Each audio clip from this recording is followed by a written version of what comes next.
तो hello friends, welcome to शिक्षक prep. तो फ्रेंड्स, कल हमने लास्ट वीडियो में काफ़ी सारे क्वेश्चंस करे थे प्रीवियस ईयर सीडीपी के। तो आज उसी सीरीज़ को हम कंटिन्यू करते हैं और आज हम उससे भी ज़्यादा क्वेश्चन करने वाले हैं।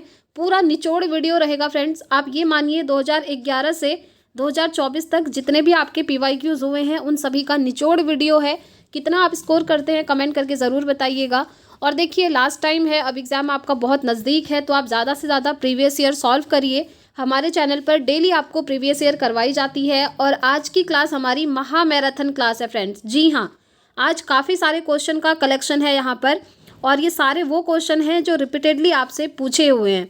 तो चलिए फ्रेंड्स, वीडियो स्टार्ट करते हैं। और देखिए, लास्ट टाइम पर अगर आप बहुत अच्छा स्कोर करना चाहते हैं सीटेट के एग्ज़ाम में और चाहते हैं कि एक बार आप क्विकली रिवीजन कर लें, तो आप लोगों के लिए नोट्स प्रिपेयर किया गया है जो कि मैंने खुद से किया हुआ है।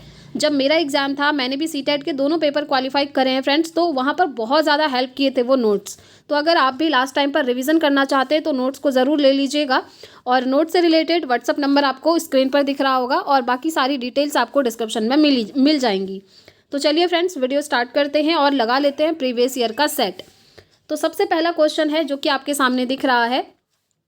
कक्षा में खेल प्रतियोगिता में हिस्सा लेते समय तनुज अपने दोस्त से कहता है कि वह भाला फेंकने में हिस्सा लेगा और रस्सी कूदने में उसकी बहन हिस्सा ले सकती है क्योंकि वह एक लड़की है और लड़कियां भाला नहीं फेंक सकती।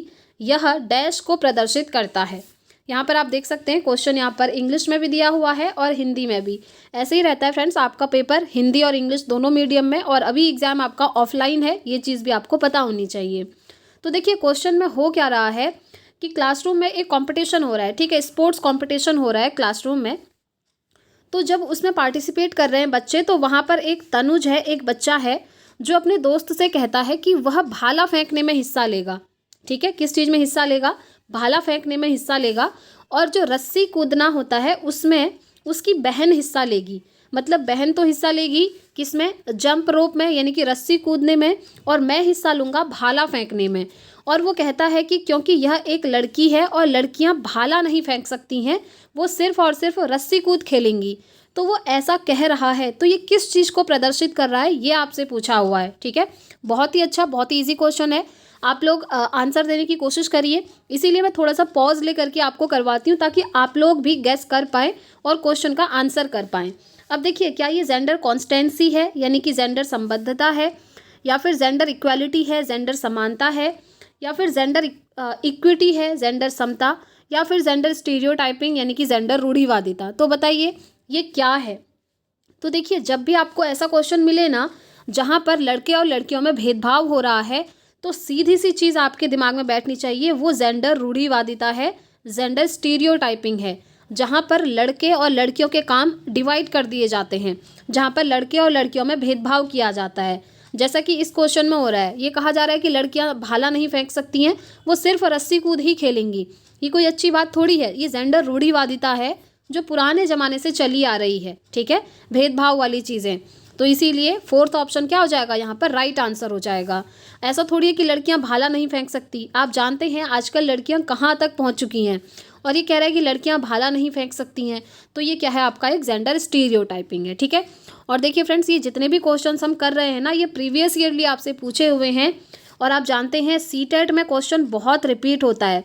हाँ, ऐसा नहीं है कि डिक्टो आपको यही क्वेश्चन मिलेंगे, लेकिन कहीं ना कहीं अगर आप इन क्वेश्चन को करके जाते हैं तो आप ऑप्शन एलिमिनेट आराम से कर पाएंगे। चलिए नेक्स्ट क्वेश्चन की तरफ बढ़ते हैं।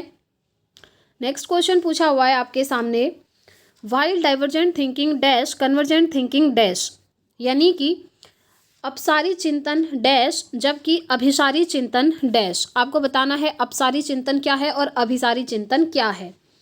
पहला है, कई उत्तरों को प्रोत्साहित करता है, एक सही समाधान पर स्थिर है। दूसरा है, एक सही समाधान पर स्थिर है, कई उत्तरों को प्रोत्साहित करता है। तीसरा है, गणितीय क्षमताओं को बढ़ावा देता है, मौखिक क्षमताओं को बढ़ावा देता है। और चौथा है, मौखिक क्षमताओं को बढ़ावा देता है, गणितीय क्षमताओं को बढ़ावा देता है।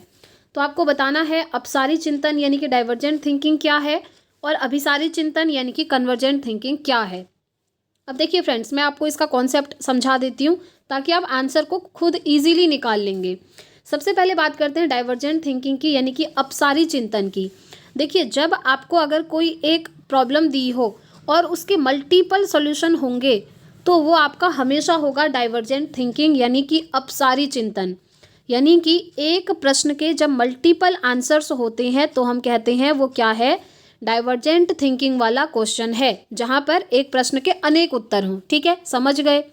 वहीं अगर एक ऐसा प्रश्न दे दिया जहाँ पर उस प्रश्न का केवल एक ही उत्तर है, मल्टीपल आंसर नहीं है, सिर्फ एक ही आंसर है, तो वो होता है फ्रेंड्स आपका कन्वर्जेंट थिंकिंग, यानी कि अभिसारी चिंतन। बस यही डिफरेंस है। ये कॉन्सेप्ट अगर आप समझ गए तो आप अपना आंसर इजीली कर लेंगे। ठीक है, अब इसका एग्जाम्पल भी मैं आपको बताती हूँ। जैसे डाइवर्जेंट थिंकिंग की हम बात करें, आप बच्चे से पूछ रहे हैं कि जैसे हमारे देश का नाम क्या है और साथ में उसकी विशेषताएं बताइए।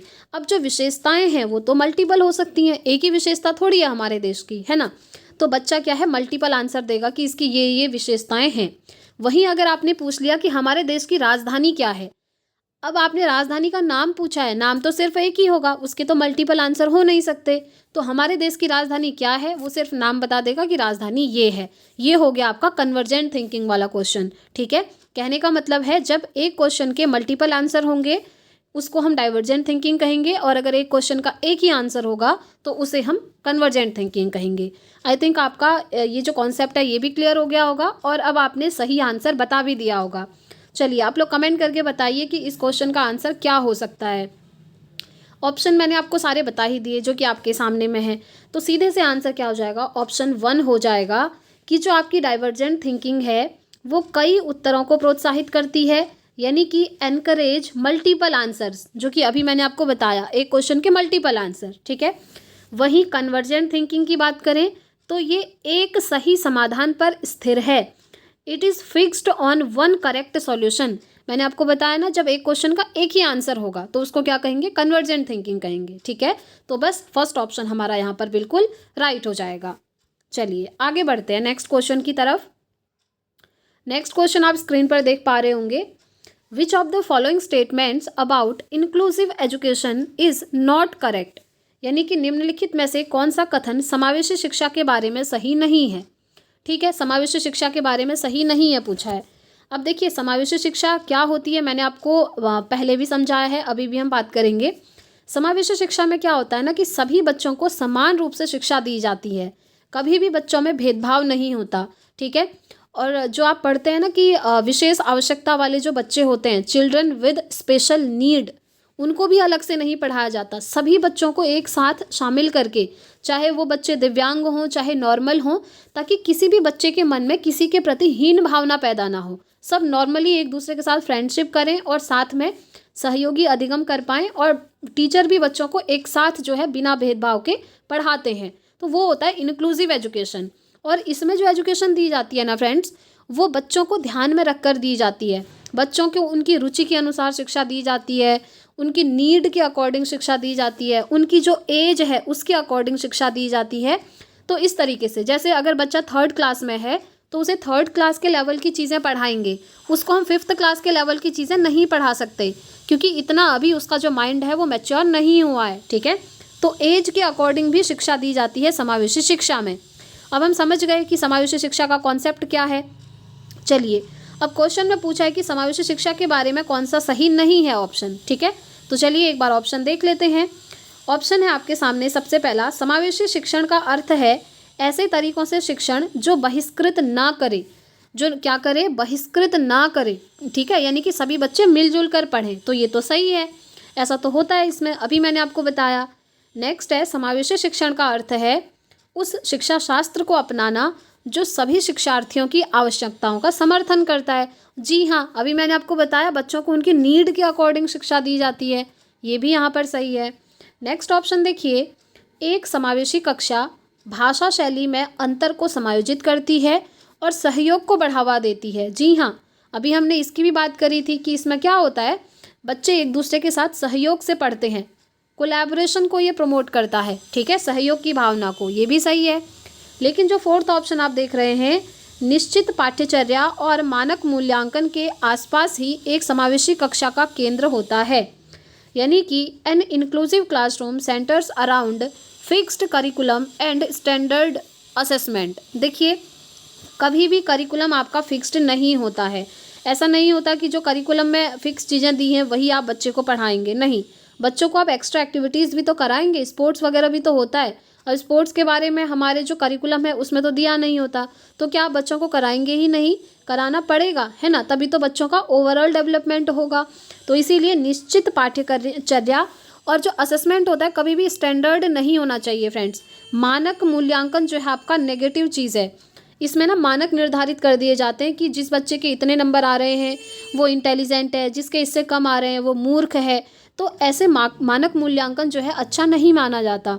मूल्यांकन जो अच्छा माना जाता है वो होता है आपका सबमिटिव असेसमेंट, यानी कि जिसे हम कहते हैं योगात्मक मूल्यांकन, ठीक है, सॉरी योगात्मक नहीं, सबसे बेस्ट जो होता है आपका फॉर्मेटिव असेसमेंट होता है, जिसे हम कहते हैं रचनात्मक मूल्यांकन। इसमें क्या होता है ना, बच्चे का टाइम टाइम पर मूल्यांकन किया जाता है। जैसे टीचर ने 2 चैप्टर पढ़ाए तो बच्चों का मूल्यांकन किया, उसके बाद 2 चैप्टर पढ़ाए फिर से मूल्यांकन करो।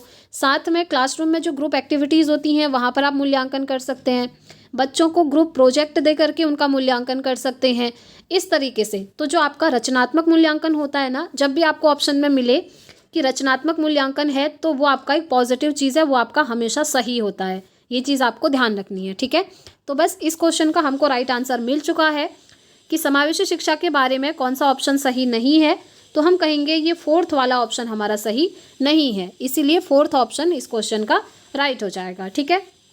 चलिए आगे बढ़ते हैं फ्रेंड्स, और देखिए जो नेक्स्ट क्वेश्चन आपसे पूछा हुआ है अजर्सन रीजनिंग। देखिए फ्रेंड्स, आप जानते हैं अजर्सन रीजन वाले क्वेश्चन अब आपसे काफ़ी सारे पूछे जाते हैं। पहले तक तो ये नहीं पूछे जाते थे, लेकिन लेटेस्ट आपके जितने भी एग्जाम हो रहे हैं ना, वहाँ पर अजर्सन रीजनिंग से क्वेश्चन बन ही रहे हैं। तो आपको इनकी भी प्रैक्टिस करके जानी है, ठीक है, अभिकथन और कारण वाले क्वेश्चन। तो चलिए देखते हैं इस क्वेश्चन में क्या पूछा हुआ है। अभिकथन आपको दिया है फ्रेंड्स कि शिक्षार्थी जो पहले से जानते हैं उसके आधार पर अपने ज्ञान का निर्माण करते हैं। जी हाँ, ये तो बिल्कुल सही है। जैसे आपने अगर प्रीवियस क्लास में कुछ पढ़ा है, ठीक है, तो वो आपको हेल्प करेगा नई नॉलेज को एक्वायर करने में, ये तो ठीक है। Learners construct their own knowledge based on what they already know, ठीक हो गया।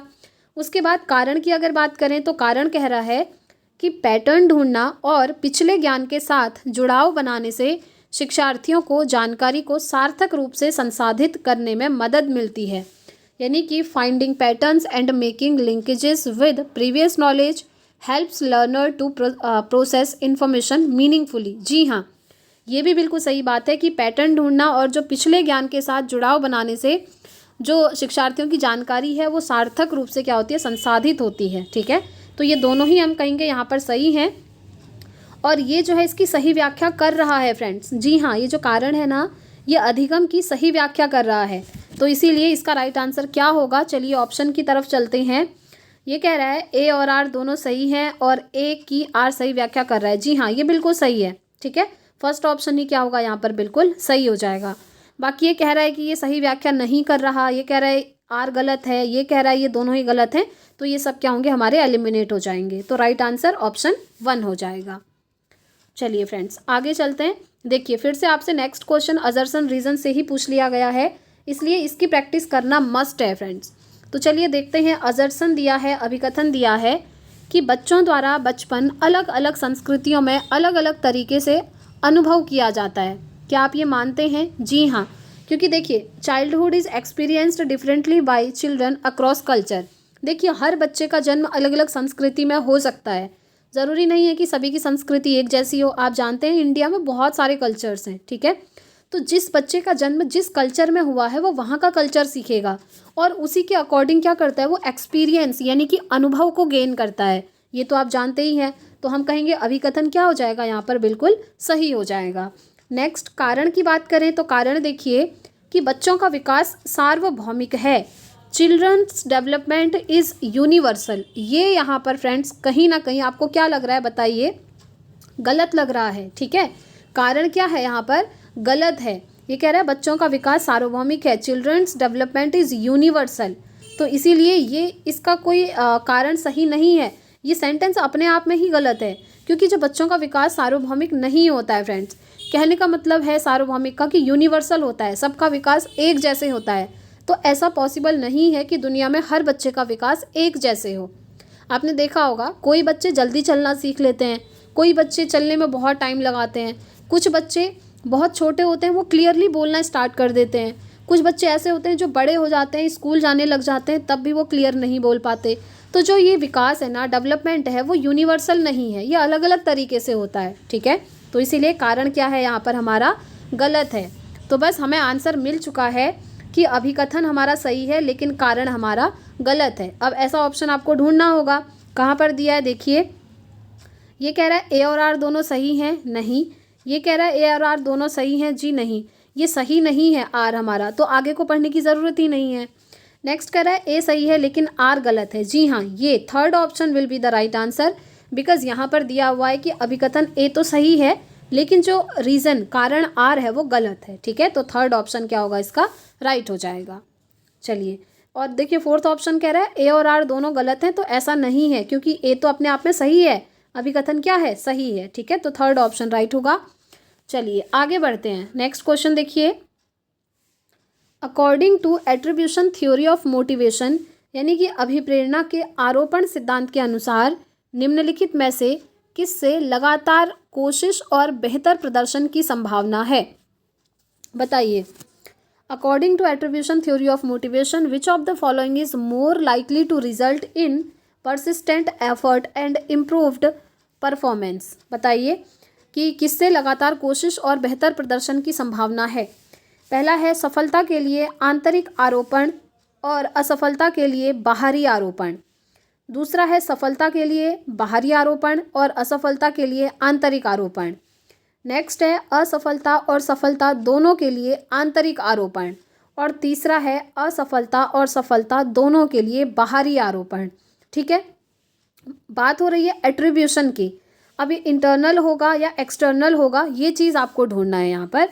तो देखिए लगातार कोशिश और बेहतर प्रदर्शन की संभावना आपकी तब होगी जब असफलता और सफलता दोनों के लिए आप क्या करेंगे, आंतरिक आरोपण मानेंगे। ठीक है, अगर आप सफल हो रहे हैं, सक्सेस हो रहे हैं, तब भी आप जो है आंतरिक कारण मानेंगे कि यस आपने मेहनत करी। और अगर आप असफल हो रहे हैं तब भी वो आंतरिक है कि आपकी मेहनत कहीं ना कहीं थोड़ा सा कम हो गई है, कम रह गई है, उसमें कमी आई है। ठीक है, तो इसीलिए क्या होगा, third option will be the right answer, internal attribution for failure as well as success. ठीक है, थर्ड ऑप्शन राइट हो जाएगा। चलिए आगे बढ़ेंगे फ्रेंड्स, नेक्स्ट क्वेश्चन आप देख सकते हैं।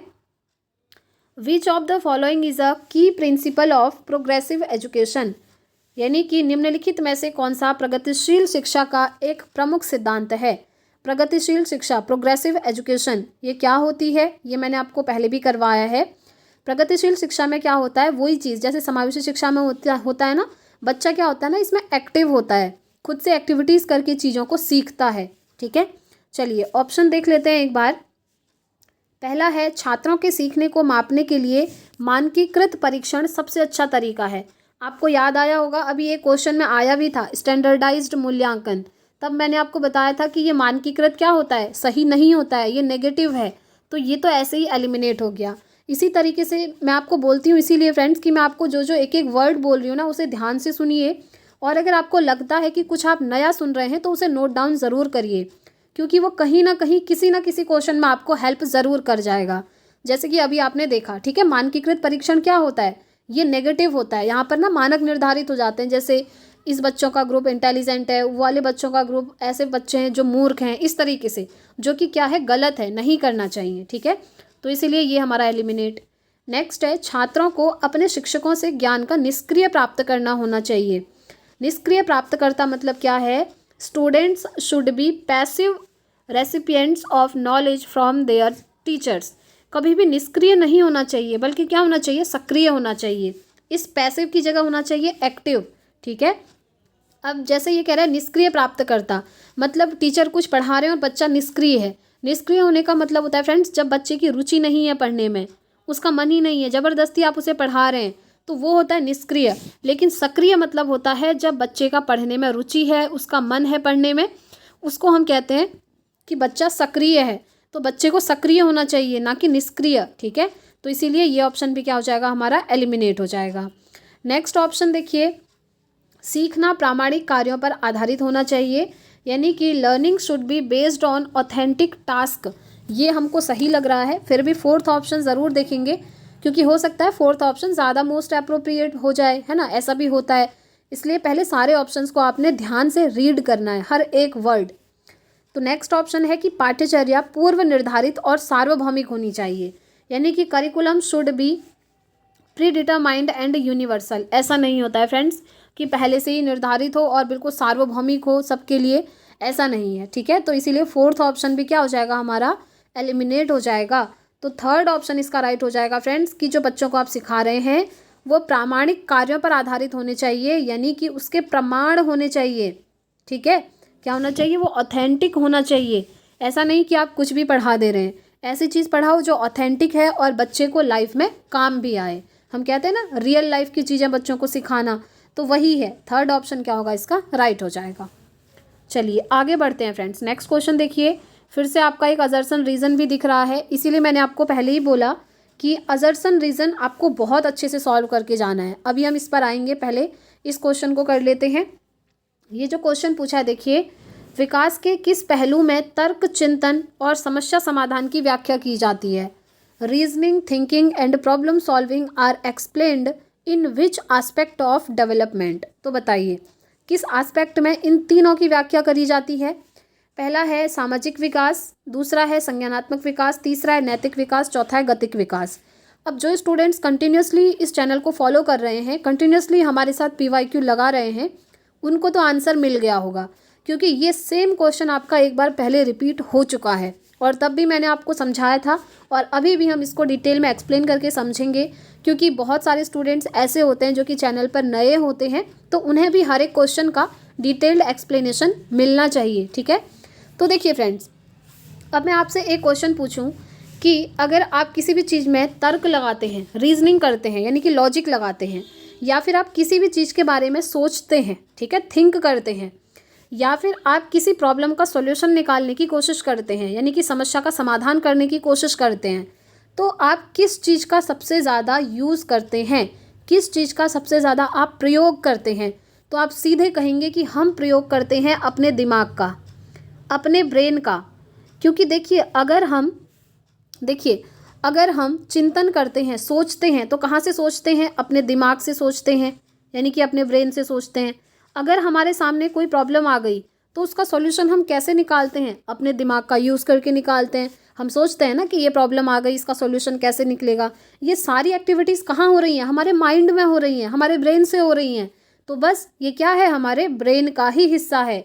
अब यहाँ पर कहीं भी ब्रेन तो लिखा नहीं है, तो अब ब्रेन हम कहाँ से आंसर चूज़ करें, है ना, ये आप लोगों का क्वेश्चन होगा। तो देखिए मैंने आपको हमेशा बोला है, ये जो कॉग्निटिव वर्ड है जिसको हम संज्ञान कहते हैं, इसका मतलब ही होता है हमारा दिमाग। नोट कर लीजिए, अगर आप पहली बार सुन रहे हैं कि कॉग्निटिव मतलब दिमाग से कनेक्टेड है, तो इसे ज़रूर नोट कर लीजिए, काम आएगा बहुत सारे क्वेश्चन में। ऐसा नहीं कि इसी क्वेश्चन में काम आ रहा है फ्रेंड्स, हर सब्जेक्ट की पेडागोजी में ये काम आएगा। कॉग्निटिव मतलब होता है हमारे दिमाग से रिलेटेड, ठीक है। तो बस ये किस चीज़ का पार्ट है, ये है हमारा कॉग्निटिव डेवलपमेंट का।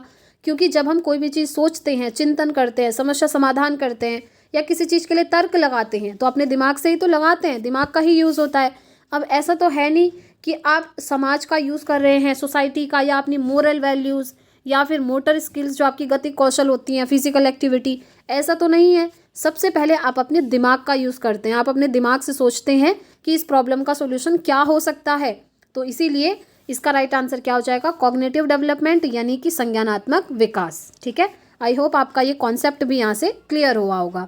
और फ्रेंड्स देखिए, हम लगातार आप लोगों के लिए इतनी मेहनत करते हैं। अगर आपको क्लासेस आती हैं तो बस आपको ज़्यादा कुछ नहीं करना है, आपको वीडियो को एक थम्स अप करना है, एक लाइक करना है फ्रेंड्स, ज़रूर लाइक करें। साथ ही साथ कमेंट करके आप हमें मोटिवेट कर सकते हैं कि आपकी क्लासेस हमें बहुत अच्छी लगती हैं, हमारा स्कोर बढ़ रहा है, ये क्लासेस हमारे लिए हेल्पफुल हैं। प्लीज़ कमेंट करके आप लोग ज़रूर मोटिवेट करिएगा, ताकि एग्ज़ाम तक हम कंटिन्यूसली ऐसे ही प्रिपरेशन करते रहें। चलिए नेक्स्ट क्वेश्चन पे चलते हैं। लेव Vygotsky proposes that dash is important for self regulation in children। लेव वाइगोत्स्की प्रस्तावित करते हैं कि डैश बच्चों में स्वनियमन के लिए महत्वपूर्ण है। सेम यही क्वेश्चन थोड़ा सा घुमा करके कल की मैराथन क्लास में हमने सॉल्व करा था, क्योंकि वो पूछा हुआ क्वेश्चन है। सेम वही यहाँ भी रिपीट हो गया है, इसीलिए मैं आपसे कहती हूँ कि प्रीवियस ईयर ज़रूर सॉल्व करें। रिपीटेडली क्वेश्चन आपसे वही पूछे जाते हैं अलग अलग तरीके से, थोड़ा सा बस घुमा देते हैं ये क्वेश्चंस को, जैसे कि अभी यहाँ पर इन्होंने कर लिया है। तो देखिए सबसे पहले ऑप्शन दिया है डिसइक्विलिब्रियम यानी कि असंतुलन, इसकी बात कौन करते हैं वो आपको याद रखना है, जीन पियाजे। ठीक है, अडेप्टेशन यानी कि अनुकूलन, इसकी बात भी जीन पियाजे करते हैं। संगठन यानी कि ऑर्गेनाइजेशन, इसकी बात भी जीन पियाजे करते हैं। यहाँ से आपके 2 क्वेश्चन रेडी हो गए। इन तीनों की बात कौन करता है, जीन पियाजे करते हैं। बस इसमें एक ही ऑप्शन ऐसा है जिसकी बात वाइगोत्स्की करते हैं, जो है आपका निजी वाक यानी कि इनर स्पीच। ले वाइगोत्स्की कहते हैं कि ये इनर स्पीच क्या है, अच्छी चीज़ है, बच्चे खुद को सेल्फ रेगुलेट कर पाते हैं, खुद को डायरेक्शन देते हैं इनर स्पीच से। अब ये इनर स्पीच होती क्या है, इसे भी थोड़ा सा डिटेल में समझेंगे। देखिए इनर स्पीच मतलब होता है जब बच्चा ना पढ़ाई के समय खुद से बातचीत करता है। ये चीज़ आई थिंक आप लोग भी करते होंगे, जितने भी स्टूडेंट्स स्टडी करते हैं वो सभी करते हैं, ये हम भी करते हैं, है ना। जब हम कोई भी कॉन्सेप्ट पढ़ रहे होते हैं, कोई भी चीज़ पढ़ रहे होते हैं, उसके बाद रिवीजन के लिए हम खुद से बात करते हैं कि अच्छा मैंने जीन पियाजे की थ्योरी पढ़ ली, अब मुझे ले वाइगोत्स्की करनी है। जीन पियाजे में ये चीज़ें थी, उन्होंने डिसइक्विलिब्रियम, एडेप्टेशन, ऑर्गेनाइजेशन इनकी बात करी थी, और ये जो इनर स्पीच है इसको महत्व दे रहे हैं ले वाइगोत्स्की। इस तरीके से हम खुद से बात करते हैं, तो इसी को हम कहते हैं फ्रेंड्स इनर स्पीच, निजी वाक। ठीक है, और ले वाइगोत्स्की इस चीज़ को बहुत अधिक महत्व देते हैं। वो कहते हैं कि बच्चा खुद को दिशा देता है ऐसा करके, तो इसको महत्व किसने दिया, ले वाइगोत्स्की ने। और अगर जीन पियाजे की बात करें तो वो इसको महत्व नहीं देते हैं, ये भी ध्यान रखिएगा। चलिए, तो इस क्वेश्चन का राइट आंसर क्या हो गया, ऑप्शन सेकंड हो गया।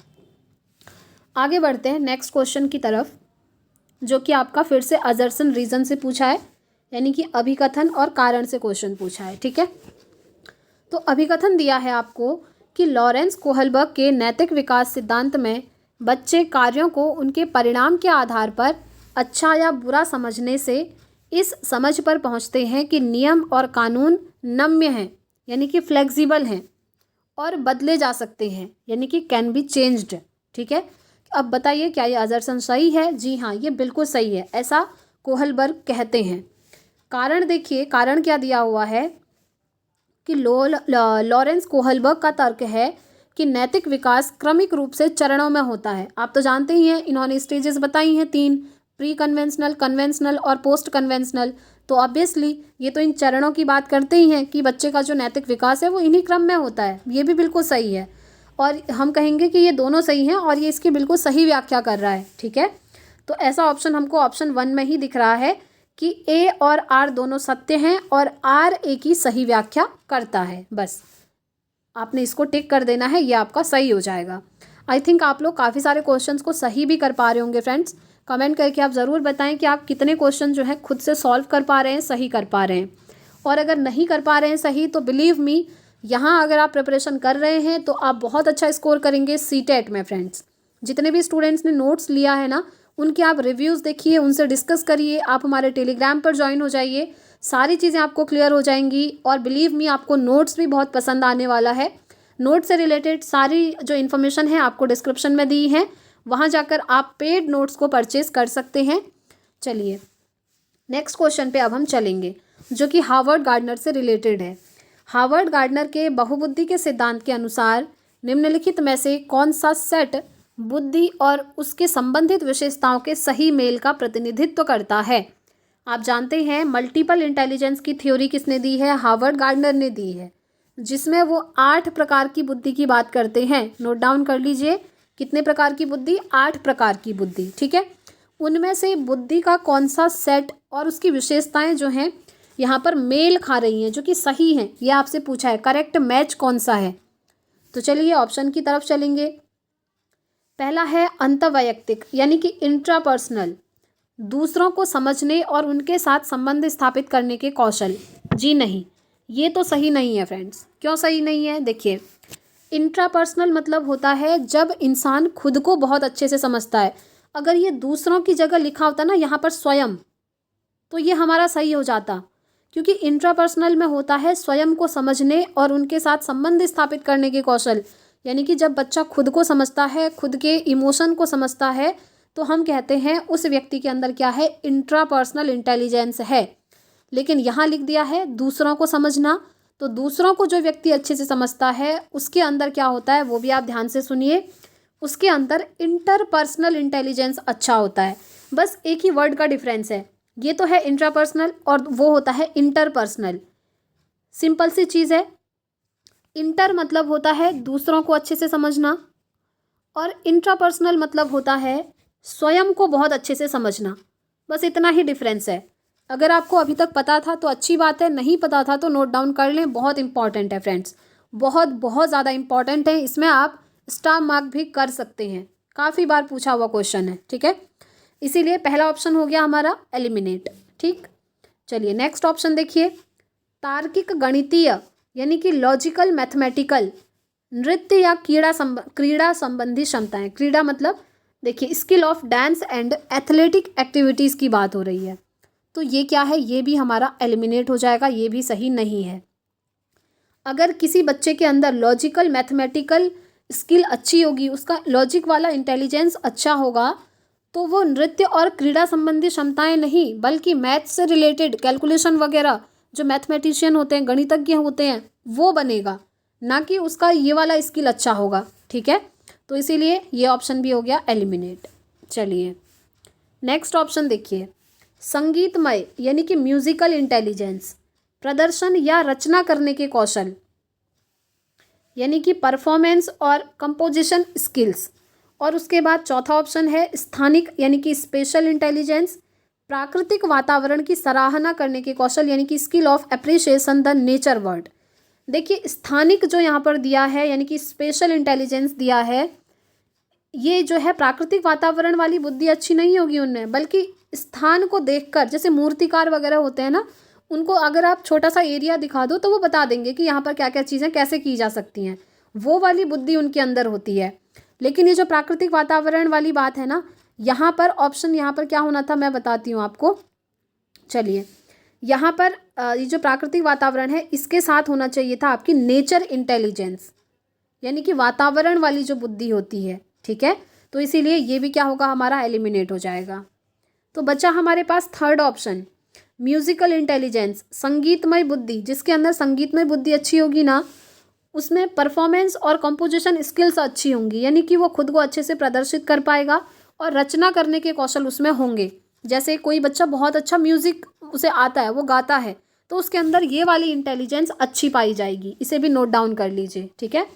तो इसीलिए थर्ड ऑप्शन क्या होगा यहाँ पर, राइट हो जाएगा। चलिए आगे बढ़ते हैं नेक्स्ट क्वेश्चन की तरफ। नेक्स्ट क्वेश्चन आप देख पा रहे होंगे, विच of the following statements is not correct about learning. निम्नलिखित में से कौन सा कथन अधिगम के बारे में सही नहीं है। नॉट पूछा है, ठीक है। कभी भी क्वेश्चन को पहले बहुत अच्छे से रीड करना है फ्रेंड्स, कि उसमें पॉजिटिव चीज़ पूछी है या नेगेटिव चीज़ पूछी है। इसमें आपसे नेगेटिव चीज़ पूछी हुई है, ठीक है। कौन सा सही नहीं है अधिगम के बारे में। तो पहला ऑप्शन है अधिगम शिक्षार्थी के पूर्व ज्ञान पर निर्भर करता है। दूसरा है अधिगम का तात्पर्य पूर्व वैचारिक स्कीम्स के पुनर्गठन से है। तीसरा है अधिगम सामाजिक क्रिया द्वारा संसाधित होता है। चौथा है अधिगम एक प्रक्रिया नहीं अपितु उत्पाद है। बताइए अब अधिगम के बारे में कौन सा ऑप्शन सही है। पहला कह रहा है learning depends on learners previous knowledge. ये बिल्कुल सही है फ्रेंड्स, कि जो अधिगम है वो शिक्षार्थी के प्रीवियस नॉलेज से क्या होता है, निर्भर करता है, उस पर डिपेंड करता है, ठीक है। जैसे आप कोई नई चीज़ सीख रहे हैं तो उससे रिलेटेड आपकी जो प्रीवियस नॉलेज है, पहली क्लास में आपने जो सीखा है उससे रिलेटेड, वो आपको हेल्प करेगा नया ज्ञान सीखने में। नेक्स्ट है अधिगम का तात्पर्य पूर्व वैचारिक स्कीम्स, यानी कि learning implies recognisation of prior conceptual schemes. जी हाँ, ये भी बिल्कुल सही है यहाँ पर, ठीक है।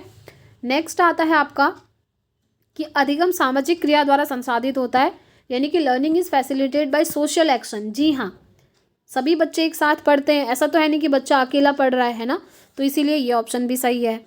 लेकिन ये कह रहा है अधिगम क्या है, एक learning as a product rather than process. ये कह रहा है लर्निंग क्या है, एक प्रोडक्ट है, यानी कि एक उत्पाद है, ना कि प्रक्रिया। यही यहाँ पर क्या है, गलत है, रॉन्ग है। क्योंकि जो लर्निंग की प्रोसेस होती है ना, वो कभी भी प्रोडक्ट नहीं होती है, वो एक प्रोसेस होती है। जैसे आपका अभी एम है कि आप सीटेट क्वालिफाई कर लें, उसके लिए आप क्या कर रहे हैं, अधिगम कर रहे हैं, लर्निंग कर रहे हैं। तो जब आप अधिगम कर रहे हैं तो वो तो एक प्रक्रिया है, प्रोसेस है सीटेट को क्वालिफाई करने की। और जैसे ही आपने सीटेट क्वालिफाई कर लिया तो आप कहेंगे सीटेट का सर्टिफिकेट आपका एक प्रोडक्ट है, ठीक है, वो एक उत्पाद है जो कि आपको हासिल हुआ है, लेकिन जो लर्निंग है वो एक प्रक्रिया है, प्रोसेस है, वो तो चलती रहेगी। सीटेट के बाद आप नेक्स्ट एग्जाम की प्रिपरेशन करेंगे तो फिर से आपको अधिगम करना है, इसलिए अधिगम क्या है, एक प्रोसेस है, प्रक्रिया है। और आपको अधिगम करने के बाद जो चीज़ मिलती है लास्ट में प्राप्त होती है वो होता है आपका प्रोडक्ट यानी कि उत्पाद, ठीक है। तो इसीलिए ये क्या है, आपका ऑप्शन यहाँ पर रॉन्ग है। तो बस आपसे पूछा था कौन सा रॉन्ग है, तो यही हमारा आंसर हो जाएगा। चलिए आगे बढ़ेंगे नेक्स्ट क्वेश्चन की तरफ। Problem solving is fostered by, निम्नलिखित में से कौन सा कारक समस्या समाधान को बढ़ावा देता है। समस्या समाधान को कौन सा कारक बढ़ावा देता है। पहला है डाइवर्जेंट थिंकिंग, दूसरा है फंक्शनल फिक्स्डनेस, तीसरा है पैसिव इमिटेशन एंड चौथा है रिस्पॉन्स सेट यानी कि अपसारी चिंतन, कार्यात्मक स्थिरता, निष्क्रिय अनुसरण या फिर प्रतिक्रिया सेट। अब देखिए क्वेश्चन ना आपको समझना होगा, यहाँ पर कह रहा है कि कौन सा कारक समस्या समाधान को बढ़ावा देता है। अब आप में से कुछ स्टूडेंट्स को ये लग सकता है कि ये क्वेश्चन नेगेटिव है, लेकिन सच्चाई ये नहीं है, ये क्वेश्चन आपका पॉजिटिव है फ्रेंड्स। अगर यहाँ पर लिखा होता कि कौन सा कारक समस्या को बढ़ावा देता है तो वो आपका नेगेटिव हो जाता, लेकिन ये कह रहा है कौन सा समस्या समाधान को बढ़ावा दे रहा है, यानी कि आपकी प्रॉब्लम सॉल्व हो रही है उस चीज़ को वो बढ़ावा दे रहा है। तो ये क्या है, प्रॉब्लम सॉल्विंग को बढ़ावा देना मतलब पॉजिटिव चीज़ है, ठीक है। तो आपको पॉजिटिव ऑप्शन की तरफ जाना पड़ेगा, ये चीज़ें आप ध्यान रखें। काफ़ी सारे स्टूडेंट को लग रहा होगा कि निष्क्रिय अनुसरण इसका राइट हो जाएगा, क्योंकि अगर आपको लगे कि क्वेश्चन नेगेटिव है तो ऑब्वियसली नेगेटिव के अकॉर्डिंग यही ऑप्शन सही होगा, लेकिन ये क्वेश्चन नेगेटिव नहीं है फ्रेंड्स, ये क्वेश्चन पॉजिटिव है, ठीक है। कैसे है अभी मैंने आपको समझा दिया कि समस्या समाधान हो रहा है इसमें, और समाधान को जो चीज़ बढ़ावा देगी ऑब्वियसली वो क्या होगा, आपका पॉजिटिव होगा, ठीक है। तो चलिए ऑप्शन की तरफ चलते हैं। अपसारी चिंतन, डाइवर्जेंट थिंकिंग, अभी हमने पढ़ा था एक क्वेश्चन पे। डाइवर्जेंट थिंकिंग क्या होती है, जब एक प्रॉब्लम के मल्टीपल सॉल्यूशंस हों तो हम कहते हैं वहाँ पर डाइवर्जेंट थिंकिंग है। तो बस यही तो हमारा राइट आंसर है। अगर कोई प्रॉब्लम है उसका अगर आप समस्या समाधान कर रहे हैं, उस चीज़ को बढ़ावा दे रहे हैं, तो उस प्रॉब्लम के अनेक सॉल्यूशन निकालने पड़ेंगे, जी हाँ, तब जाकर आपको मेन चीज़ पता चलेगी। तो इसीलिए ये ऑप्शन क्या होगा हमारा, बिल्कुल राइट हो जाएगा। बाकी ये कह रहा है कि निष्क्रिय अनुसरण, ये तो कभी सही नहीं होगा, क्योंकि जब बच्चा निष्क्रिय होता है आप जानते ही हैं, वो प्रॉब्लम सॉल्व तो छोड़ो, वो प्रॉब्लम को सुनने के लिए ही तैयार नहीं होगा, क्योंकि उसका मन ही नहीं है। अब ये कह रहा है सिर्फ रिस्पॉन्स सेट या फंक्शनल फिक्स्डनेस तो कभी नहीं होनी चाहिए। आप अगर किसी भी चीज़ में एक तरीके से फिक्स्ड हो जाएंगे, स्थिर हो जाएंगे, तो फिर कैसे काम चलेगा, आप सॉल्यूशन तो निकाल ही नहीं पाएंगे, है ना। तो इसीलिए राइट आंसर क्या होगा, डाइवर्जेंट थिंकिंग हो जाएगा। First option will be the right answer. चलिए नेक्स्ट क्वेश्चन की तरफ चलते हैं। देखिए नेक्स्ट क्वेश्चन क्या पूछा हुआ है। According to Kohlberg's theory of moral development, at what stage are children self centred and see their own benefit in doing something. Kohlberg के नैतिक विकास सिद्धांत के अनुसार किस स्तर पर बच्चे आत्मकेंद्रित होते हैं और किसी कार्य को करने में अपना ही लाभ देखते हैं। कौन सी स्टेज में बच्चे होते हैं, क्या, सेल्फ सेंटर्ड यानी कि आत्मकेंद्रित, बस अपने ही बारे में सोच रहे हैं और किसी कार्य को करने में अपना ही लाभ देख रहे हैं, खुद को क्या बेनिफिट हो रहा है उसी चीज़ को देख रहे हैं। तो आपसे पूछा है कि जो कोहलबर्ग ने नैतिक विकास का सिद्धांत दिया था उनके अकॉर्डिंग कौन सी स्टेज में ये होता है। आप जानते हैं 3 है इन्होंने जो दिए थे, प्री कन्वेंशनल, कन्वेंशनल और पोस्ट कन्वेंशनल, ठीक है।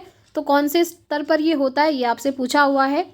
पहले स्तर के पहले चरण में, पहले स्तर के दूसरे चरण में, दूसरे स्तर के तीसरे चरण में, तीसरे स्तर के 5वें चरण में। देखिए 3 स्तर बताए थे, है ना। 3 स्तर वही जो मैंने आपको बताया, प्री कन्वेंशनल, कन्वेंशनल और पोस्ट कन्वेंशनल, यानी कि पूर्व रूढ़िगत अवस्था, रूढ़िगत अवस्था और उत्तर रूढ़िगत अवस्था, ये 3 स्तर उन्होंने बताए थे। अब इनके कौन से चरण में ये चीज़ कही गई है ये पूछा हुआ है। तो देखिए इसका राइट आंसर होगा आपका at the second stage in the first level, यानी कि पहले स्तर के दूसरे चरण में ये चीज़ कही गई थी, ठीक है। कि बच्चा क्या होता है, सेल्फ सेंटर्ड होता है, आत्मकेंद्रित होता है और खुद का ही लाभ देखने की कोशिश करता है। मतलब जैसे को तैसा वाली कंडीशन जो होती है, टिट फॉर टैट वाली, वही इसमें आती है, ठीक है।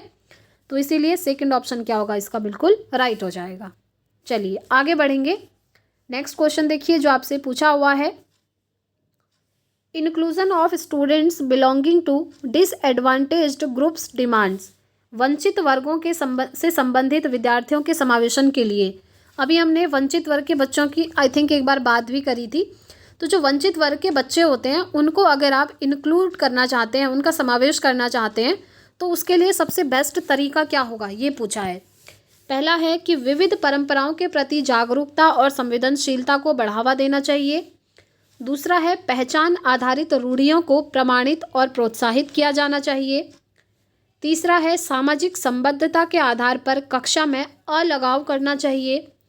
और चौथा है समान क्षमताओं के आधार पर विद्यार्थियों को समूहों में विभाजित करना चाहिए। बताइए आपको इसका राइट आंसर कौन सा लग रहा है। मैं हमेशा थोड़ा सा टाइम आपको भी आंसर करने के लिए देती हूँ फ्रेंड्स, ताकि आप लोग भी आंसर कर पाएँ। तो देखिए सबसे पहले यहाँ से चलते हैं फोर्थ ऑप्शन से, ठीक है।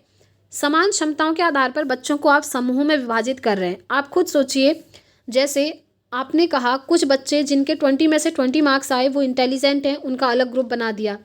जिन बच्चों के 20 में से 10 से कम नंबर आ रहे हैं उनका आपने अलग ग्रुप बना दिया और बोला कि ये मूर्ख बच्चे हैं, इनको कुछ नहीं आता है। तो आप खुद सोचिए कि समान क्षमता वाले जो बच्चे हैं अगर आप उनका ग्रुप बनाएंगे तो ये अच्छी बात तो नहीं है। बच्चों को बुरा तो लगेगा, उनका सेल्फ कॉन्फिडेंस भी लूज़ हो जाएगा, है ना। तो इसलिए कभी भी सेम एबिलिटी के बच्चों का अलग ग्रुप नहीं बनाना है, ठीक है। तो इसीलिए ये ऑप्शन हो गया एलिमिनेट। थर्ड ऑप्शन देखिए, थर्ड में क्या कर रहे हैं, isolation in the classroom on the basis of social affiliation, यानी कि आप कक्षा में अलगाव कर रहे हैं। तो इससे क्या होगा, कोऑपरेटिव लर्निंग को बढ़ावा नहीं मिलेगा। कभी भी बच्चों को अलग थलग नहीं करना है, ठीक है, सेपरेट नहीं करना है। तो इसीलिए ये भी हमारा क्या हो जाएगा, बाहर हो जाएगा। सेकंड ऑप्शन देखिए, पहचान आधारित रूढ़ियों को प्रमाणित और प्रोत्साहित कर रहे हैं। रूढ़ी आप जानते हैं, रूढ़िवाद अभी हमने पढ़ा था, जो स्टीरियोटाइप्स होता है ये नेगेटिव होता है, जिसमें लड़के और लड़कियों में भेदभाव किया जाता है कि लड़कियां सिर्फ घर का काम करेंगी, लड़के बाहर जाकर कमाएंगे। ये वाली जो रूढ़ियां हैं, ये जो रूढ़ी आपको दिख रहा है ना, ये नेगेटिव चीज़ होती है, अपने दिमाग में बिठा लीजिए। स्टीरियोटाइप्स आर नॉट गुड, ठीक है, क्योंकि इसमें लड़के और लड़कियों में भेदभाव किया जाता है। तो इसीलिए ये ऑप्शन भी हमारा एलिमिनेट हो गया। अब हमारे पास एक ही ऑप्शन बचा। इस तरीके से ना फ्रेंड्स, आप एलिमिनेशन मेथड का यूज़ करके भी अपने आंसर तक पहुँच सकते हैं। अगर मैं चाहती तो सीधे कह देती आपको कि फर्स्ट ऑप्शन राइट हो जाएगा, लेकिन हमको हर एक क्वेश्चन के ऑप्शंस को समझना होगा फ्रेंड्स, तभी तो हम अपने आंसर कर पाएंगे। अदरवाइज़ क्या फ़ायदा रह जाएगा आपका हमारे चैनल पर आकर पढ़ने से, या फिर किसी बुक से आप प्रीवियस ईयर को टिक कर रहे हैं उससे। यही तो डिफरेंस है। अगर आप हर एक ऑप्शन को डिटेल में समझते हुए पढ़ते हैं तो वहाँ से आपका कॉन्सेप्ट भी क्लियर होता है, जैसे कि आई थिंक यहाँ से हो रहा होगा फ्रेंड्स। अगर क्लासेस पसंद आती हैं तो प्लीज़ कमेंट करके आप ज़रूर बताएं कि यस क्लासेस आपको पसंद आती हैं, ठीक है। तो ये देखिए पहला ऑप्शन क्या कह रहा है, विविध परंपराओं के प्रति जागरूकता और संवेदनशीलता को बढ़ावा देना है। Awareness and sensitization towards diverse traditions, यानी कि हर बच्चे की अलग अलग परंपराएं हो सकती हैं, हर किसी का कल्चर अलग अलग हो सकता है, तो उनके प्रति आपको सेंसिटिव बनना होगा, संवेदनशील बनना होगा। सभी व्यक्तियों की जो परंपराएं हैं उन सबको एक्सेप्ट करना होगा, ठीक है। तो इसीलिए फर्स्ट ऑप्शन क्या होगा, इसका बिल्कुल राइट हो जाएगा। चलिए आगे बढ़ते हैं। नेक्स्ट क्वेश्चन है, विच of the following is a characteristic of effective feedback in the classroom. निम्नलिखित में से उपयोगी प्रतिपुष्टि की एक विशेषता कौन सी है। उपयोगी प्रतिपुष्टि की बात करिए, ठीक है, जिसे हम कहेंगे इफेक्टिव फीडबैक। तो चलिए ऑप्शन देखते हैं। सबसे पहला है, यह केवल कार्य के अंत में ही दिया जाता है। दूसरा है, यह व्यापक और सामान्य होती है। तीसरा है, यह केवल परिणामों पर केंद्रित है। चौथा है, यह सामयिक और विशिष्ट होती है, यानी कि पहला है it is a given only at the end of the task. दूसरा है ब्रॉड एंड जेनरिक। तीसरा है only focused on the outcomes. और चौथा है it is timely and specific. देखिए अगर इफेक्टिव फीडबैक की हम बात करें, प्रतिपुष्टि की अगर बात करें, तो ये क्या होती है, ये आपकी ये आपकी एक तो टाइमली दी जाती है, ठीक है। जब भी सही समय हो आप बच्चे को क्या करेंगे, फीडबैक देंगे। जैसे फीडबैक मतलब क्या होता है, जैसे आपने अगर क्लासरूम में बच्चे से कोई क्वेश्चन पूछा और बच्चे ने आपको आंसर दिया, तो बच्चे को सेम टाइम आपने फीडबैक देना है कि बेटा यस आपने बहुत अच्छा आंसर दिया, इस तरीके से, ठीक है। तो ये क्या होता है, आपका फीडबैक होता है। तो फीडबैक आपका टाइमली दिया जाना चाहिए, ठीक है। जब भी आप बच्चे से क्वेश्चन कर रहे हैं, उसने आंसर दिया तो आप उसको फीडबैक देंगे। साथ ही साथ ये स्पेसिफिक होता है फ्रेंड्स, ये विशिष्ट होता है, ठीक है। ये उसी बच्चे को आप देंगे जो कि आपको रिस्पॉन्स कर रहा होगा, तो इस तरीके से। तो इसीलिए इसका राइट आंसर क्या हो जाएगा, ऑप्शन 4 हो जाएगा। चलिए फ्रेंड्स नेक्स्ट क्वेश्चन की तरफ चलेंगे। देखिए, प्रॉक्सिमो डिस्टल प्रिंसिपल समीपस्थ सिद्धांत कहता है कि शैशवावस्था में, समीपस्थ सिद्धांत क्या कहता है शैशवावस्था में यानी कि इन्फेंसी में। पहला ऑप्शन है, अंग हाथों और पैरों की तुलना में तेजी से बढ़ते रहते हैं। The limbs continue to grow faster than the hands and feet, यानी कि जो बॉडी के आपके अदर ऑर्गन हैं वो हाथ और पैरों की तुलना में तेजी से बढ़ते हैं। दूसरा कह रहा है विकास सिर से पाँव की तरफ होता है। तो देखिए, विकास सिर से पाँव की तरफ होता है, ये सही नहीं होगा। क्यों? क्योंकि सिर से पैर की तरफ वाला विकास कहता है विकास का सिफेलोकॉर्डल डेवलपमेंट, ठीक है।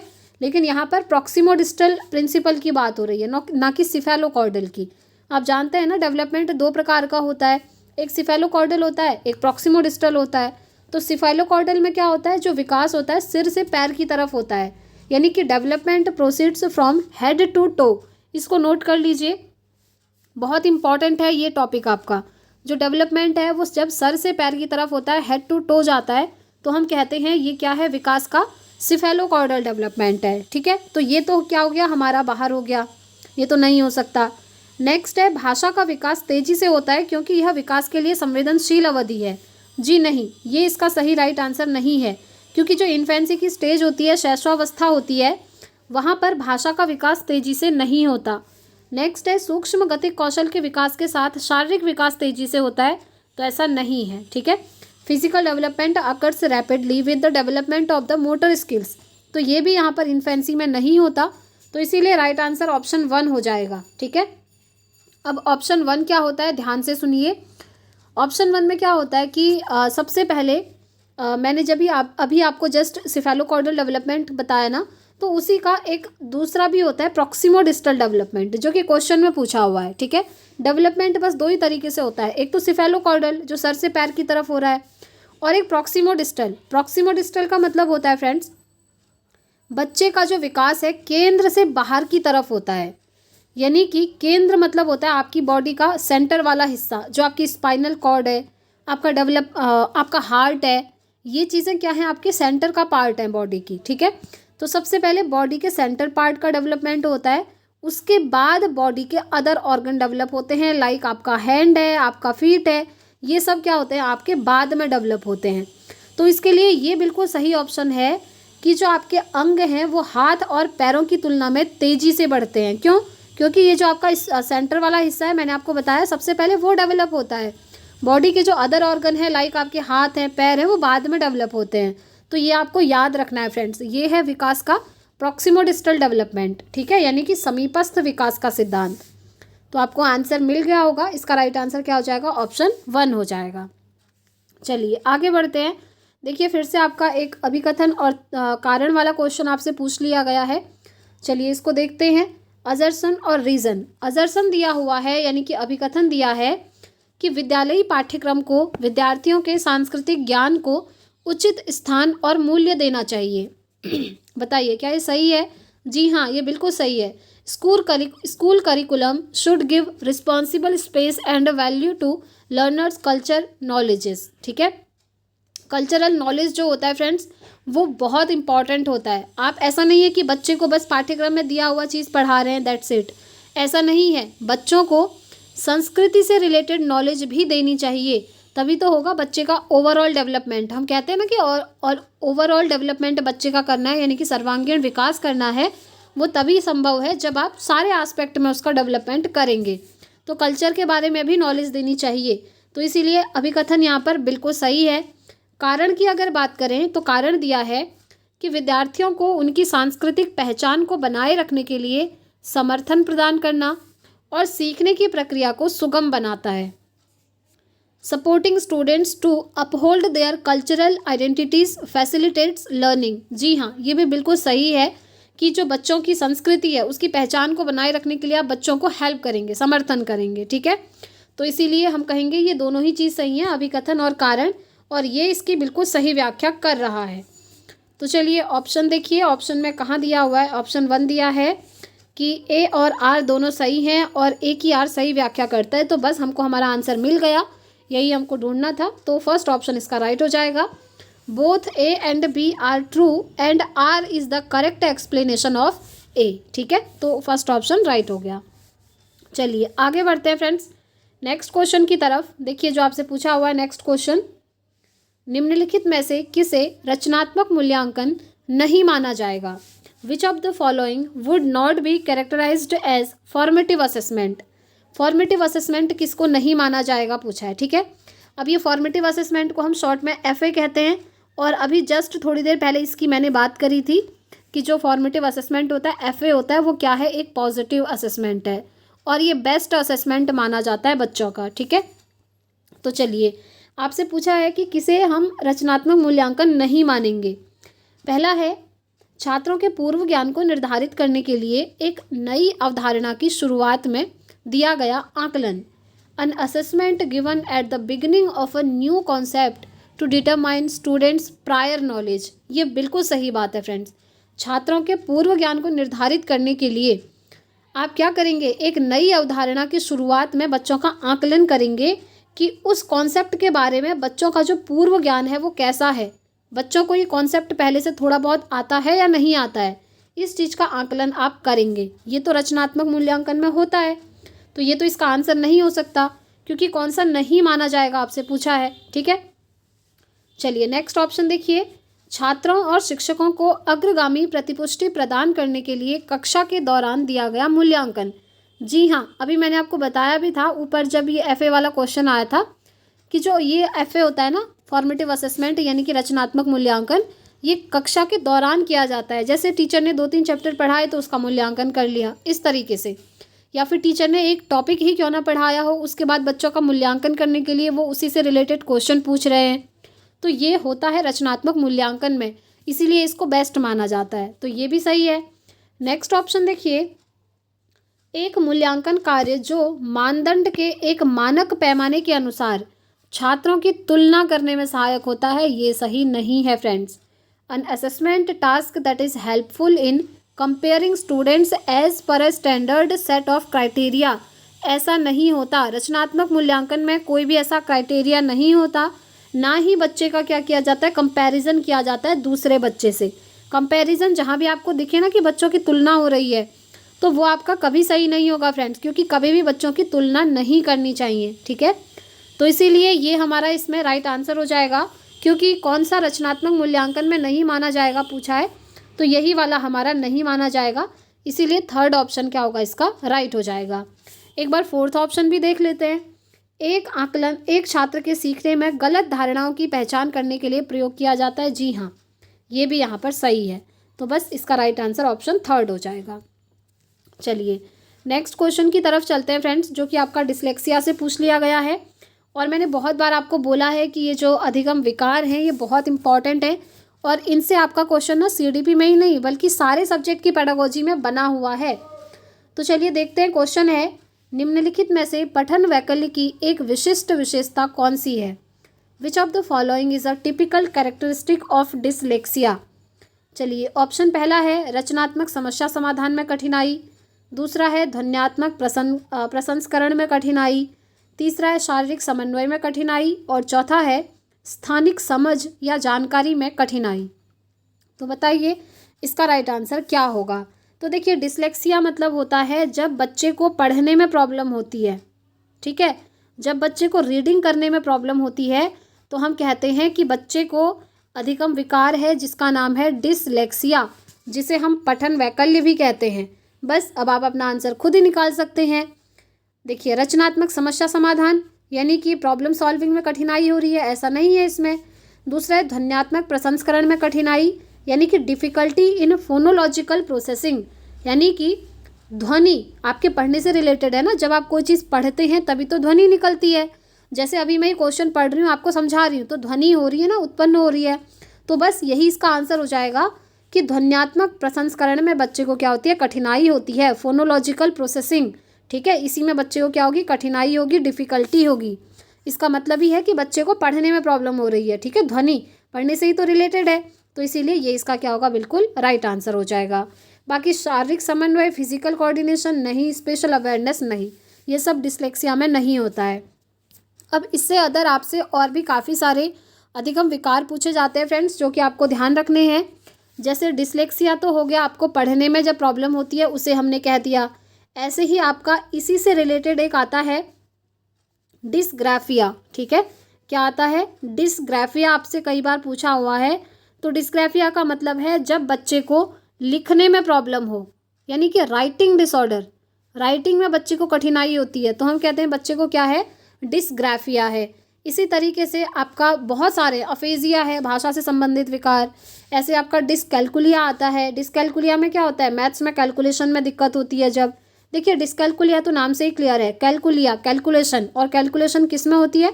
मैथ्स में होती है। तो बस मैथ्स में कैलकुलेशन में जब प्रॉब्लम हो तो वो डिसऑर्डर आपका क्या होता है? डिसकैल्कुलिया होता है। ठीक है, तो इस तरीके से ये काफ़ी सारे हैं, मैंने आपको करवाए हैं एक सेपरेट वीडियो में, उस वीडियो को आप देख लीजिएगा। वहाँ से आपके सारे जो अधिगम विकार हैं एकदम उनका कॉन्सेप्ट क्लियर हो जाएगा।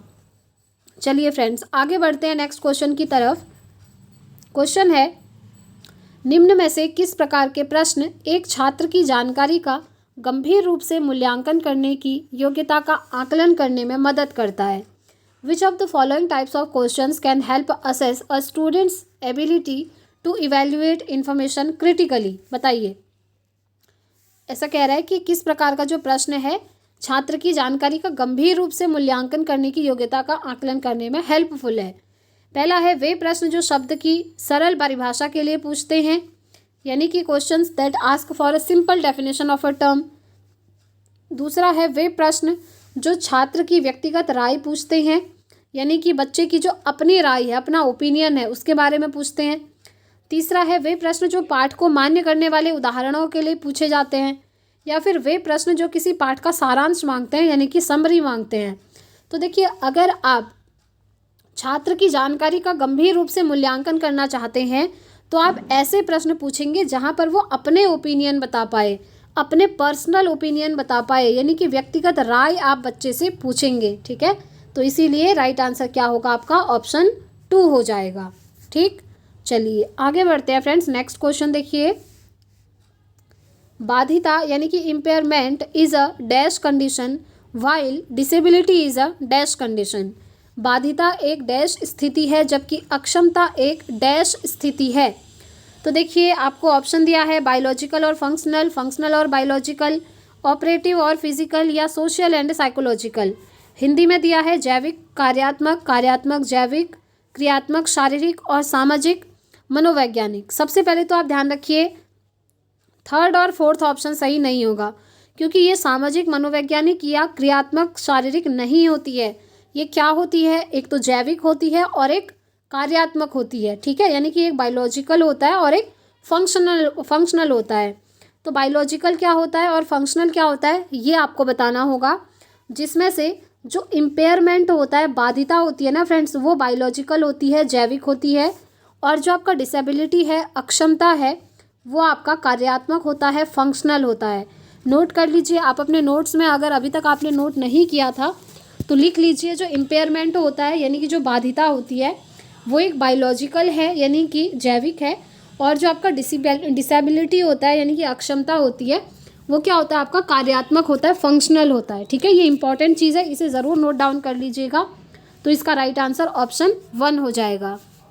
चलिए फ्रेंड्स आगे बढ़ते हैं नेक्स्ट क्वेश्चन की तरफ। नेक्स्ट क्वेश्चन है आपके सामने, निम्नलिखित में से कौन सा कथन संज्ञान और भावनाओं के बीच के संबंध को उपयुक्त रूप से परिभाषित करता है? विच of the following apply defines relationship between cognition and emotion. Cognition मतलब क्या होता है? आपके दिमाग में आ गया होगा संज्ञान।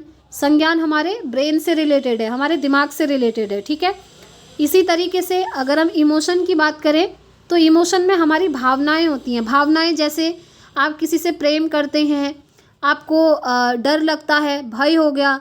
ठीक है, आपको गुस्सा आता है, जैसे क्रोध हो गया, जिसको हम फियर, एंगर और लव कहते हैं। लव हो गया प्रेम, फियर हो गया डर, और एंगर हो गया क्रोध। ये सब क्या है? आपकी भावनाएं हैं। ठीक है, आपके इमोशन हैं जो आपके मन से निकलते हैं। तो आपसे पूछा है कि इन दोनों के बीच के संबंध को कौन सा ऑप्शन सही से परिभाषित कर रहा है। तो चलिए ऑप्शन देखते हैं। पहला है संज्ञान और भावनाएं दोनों स्वतंत्र प्रणालियां हैं। स्वतंत्र मतलब इंडिपेंडेंट हैं, अलग अलग हैं।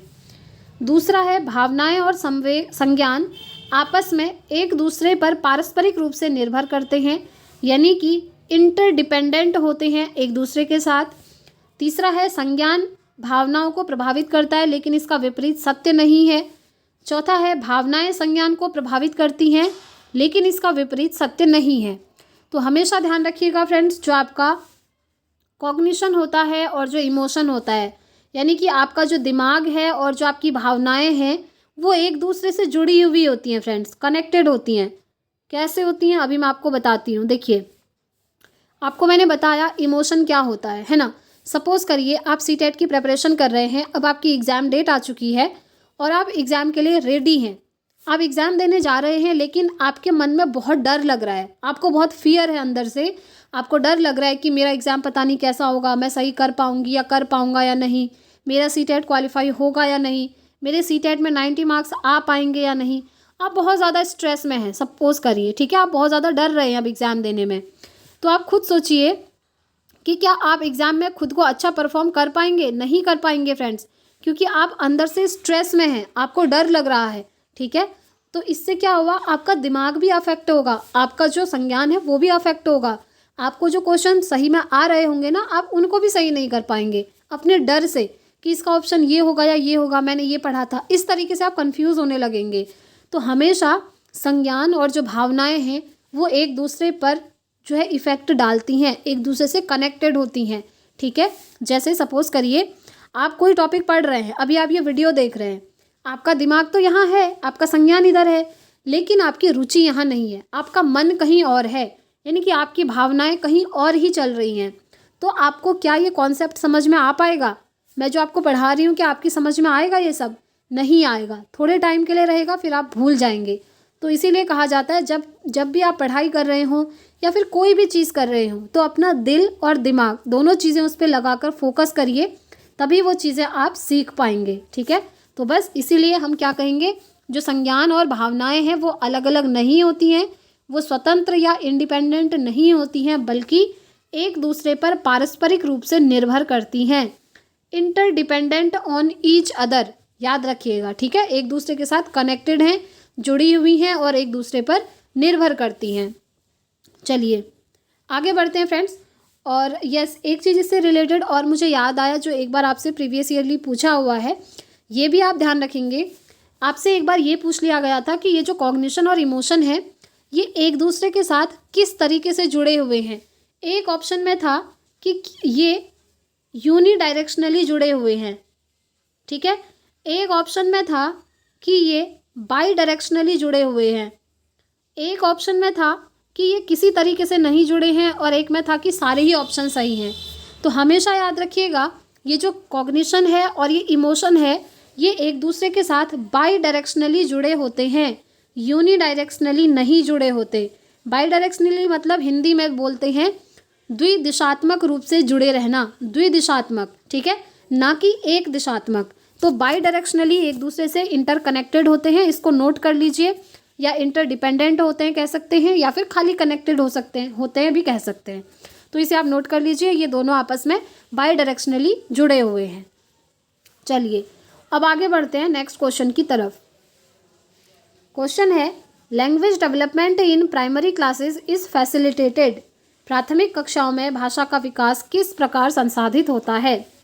पहला है, जब शिक्षक अमूर्त अवधारणाओं को संदर्भित करने के लिए ठोस उदाहरणों का प्रयोग करते हैं। दूसरा है, जब शिक्षक औपचारिक भाषा के प्रयोग पर जोर देते हैं और उसे लागू करते हैं। तीसरा है, जब शिक्षक बच्चों की मातृभाषा की अवहेलना और उपेक्षा करते हैं। चौथा है, जब शिक्षक मूर्त वस्तुओं के बजाय संकेतों और प्रतीकों से शुरू करते हैं। देखिए, सबसे पहले क्वेश्चन को समझना है। क्वेश्चन में बात हो रही है प्राइमरी क्लासेस की, प्राथमिक कक्षाएं, और आप जानते हैं प्राथमिक कक्षाएं 1 to 5, ठीक है। तो यहाँ पर आप बच्चे को किस तरीके से उनमें भाषा का विकास करेंगे, ये पूछा हुआ है। तो चलिए नीचे से स्टार्ट करेंगे, ठीक है। फोर्थ ऑप्शन से लास्ट क्या कह रहा है कि मूर्त वस्तुओं की बजाय संकेत और प्रतीक आप उनको देंगे। मूर्त चीज़ें क्या होती हैं? कॉन्क्रीट चीज़ें। कॉन्क्रीट चीज़ें मतलब जो चीज़ें बच्चों के सामने में प्रेजेंट होती हैं, जिन्हें आप बच्चों को दिखा सकते हो, बच्चे उनको टच कर सकते हैं, फील कर सकते हैं, उन चीज़ों के बजाय आप क्या कर रहे हैं, बच्चों को सिर्फ संकेत दे रहे हैं और प्रतीकों से शुरू कर रहे हैं। तो ये सही नहीं होगा फ्रेंड्स, क्योंकि प्राथमिक कक्षाओं के बच्चों की बात हो रही है और जब बच्चा छोटा होता है ना, तो वो चीज़ों को देख करके, टच करके और फील करके सीखता है ना। तो इसीलिए ये ऑप्शन क्या होगा हमारा, एलिमिनेट हो जाएगा। नेक्स्ट ऑप्शन देखिए, जब शिक्षक बच्चों की मातृभाषा की अवहेलना कर रहे हैं, मतलब उनकी जो मदर टंग है उसको इग्नोर कर रहे हैं, ठीक है। तो ऐसा नहीं करना है, क्योंकि जो मदर टंग है उसको इम्पोर्टेंस देनी होती है, उसको इम्पोर्टेंस मानना होता है, ठीक है।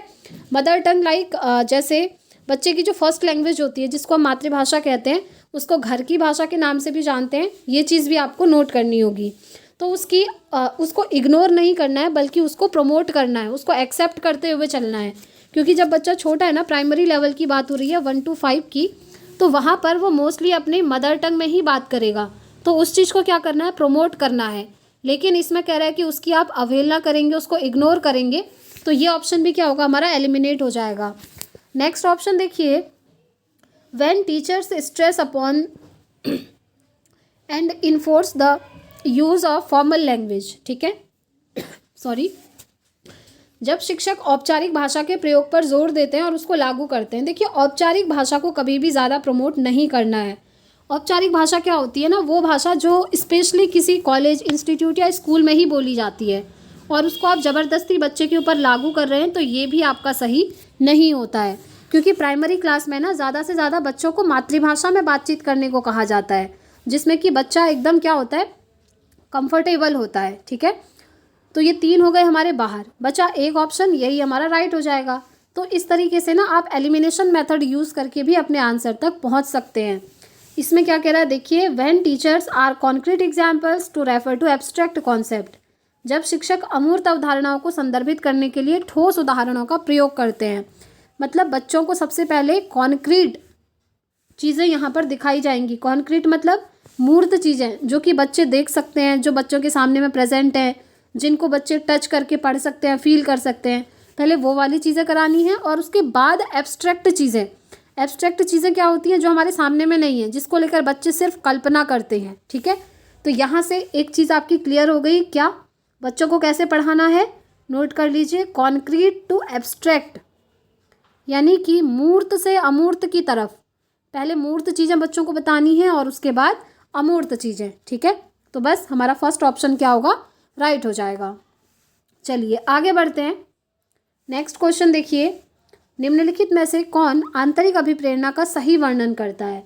विच of the following correctly describes intrinsic motivation. देखिए, मोटिवेशन 2 प्रकार का होता है, एक इंट्रिंसिक होता है यानी कि आंतरिक होता है, और एक एक्सट्रिंसिक होता है यानी कि बाहरी होता है। बस इन दोनों में अगर आप डिफरेंस समझ गए ना, तो आप हमेशा आंतरिक और बाह्य अभिप्रेरणा वाले क्वेश्चन सही करके आएंगे। चलिए इस कॉन्सेप्ट को भी यहाँ से क्लियर करते हैं, क्योंकि आप जानते हैं हम हर क्वेश्चन पे डिटेल्ड एक्सप्लेनेशन करते हुए चल रहे हैं, ठीक है। चलिए समझ लेते हैं। जैसा कि मैंने आपको बताया, 2 प्रकार का मोटिवेशन, एक हो गया आपका इंट्रिंसिक और एक हो गया एक्सट्रिंसिक। इंट्रिंसिक यानी कि आंतरिक और एक्सट्रिंसिक यानी कि बाह्य। अब इंट्रिंसिक मोटिवेशन क्या होता है, जब आप किसी काम को इसलिए करते हैं क्योंकि उसको करने में आपको अच्छा लगता है, आपकी रुचि है उसको करने में, आपको संतुष्टि मिलती है, आपको सेटिस्फैक्शन मिलता है कि मैंने ये काम करा। उसके लिए आपको कोई रिवॉर्ड या कोई बाहरी एक्सटर्नल रिवॉर्ड नहीं मिल रहा है, ठीक है। जब आप अपनी संतुष्टि के लिए कोई काम करते हैं तो वो होता है इंट्रिंसिक मोटिवेशन।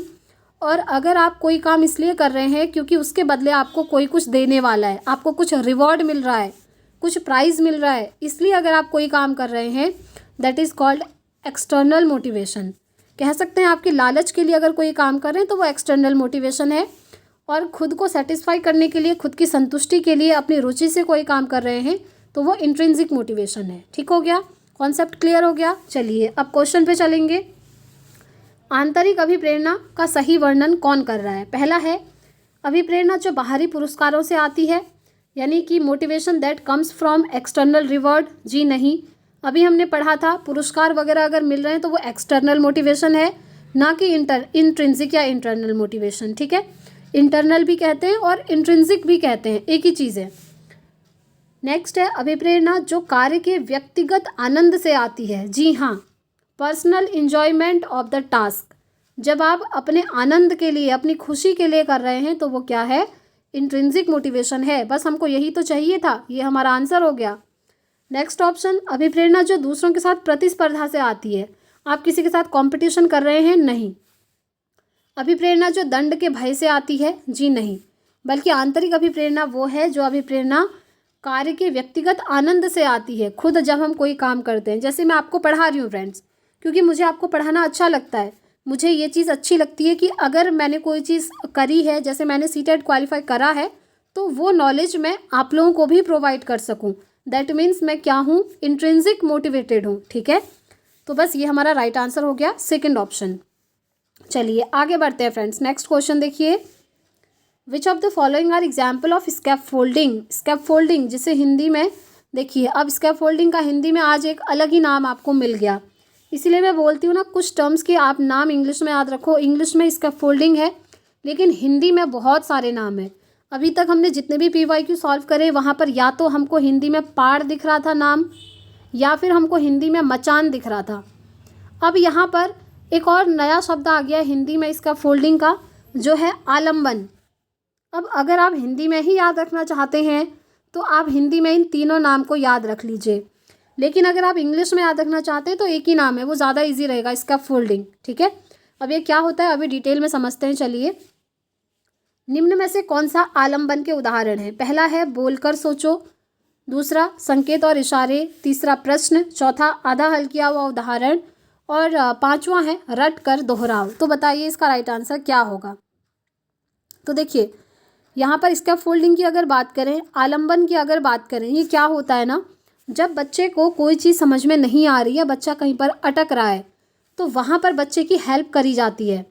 बच्चे को कुछ संकेत दिए जाते हैं, कुछ क्यूज़ दिए जाते हैं कि उसके थ्रू बच्चा आंसर खुद से निकाल पाए। ठीक है, तो इसमें वो ऐसा क्या क्या आपको दिख रहा है? देखिए, बोल कर सोचो, थिंक अलाउड, ये आप बच्चे से कहेंगे। जी हाँ, ये भी एक स्कैफोल्डिंग का काम करेगा। स्कैफोल्डिंग का मतलब होता है बच्चों को हेल्प देना।